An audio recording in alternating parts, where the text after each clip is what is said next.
This parable shows that what is planted into us grows automatically and spontaneously. I like to call it synergistic and centrifugal. The parable says we don't know how it does, it just works. Here the farmer just plants the seed and then goes to bed and sleeps, and the seed grows while he's sleeping. He does not know how. The point is we don't need to understand electricity to feel the shock of it. The gospel is God's method to produce divine results in us, and all we have to do is believe it and receive it. It's best also to understand how it works, as the parable of the sower says. When we understand how something works, we're much more ready to believe it and receive it. But we don't have to understand it. When we do these things and we see the results, we live in it, and we release it to others. Jesus says, as you've freely received, so freely give. It's important to Jesus that we fully understand that the gospel works automatically. It's nothing we have to work. It's not a job we have to do. It's a joy we're given to experience.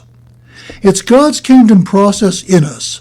If we will only believe him and do things his way, then he takes over and does things automatically. Thus Paul calls the gospel the power of God. It is God continuing to perform his good works in us that he has begun. It is God working to fulfill his good pleasure in us. If we get off into what we lawyers call a lark of our own, it can take us any place, down a garbled road instead of the gospel road. The garbled road is a road full of laws, rules, principles, precepts to live. It's usually taught by instructors in Christ, and not by what Paul calls fathers of the gospel. Gospel fathers always point to the Father and his Son, and what they have done in us, what they're doing in us now, and what they're going to do for us after this life is over. Thus we experience spontaneous automatic growth, like the parable says. Instructors always point us, and we should do what we have to do next. There's always something next. It's a never-ending treadmill. It's a never-ending ladder to climb.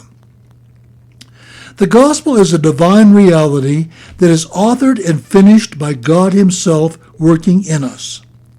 It's often that we aren't even aware God is doing it. We don't know he's doing it sometimes. The gospel is automatic because it's the power of God working in us.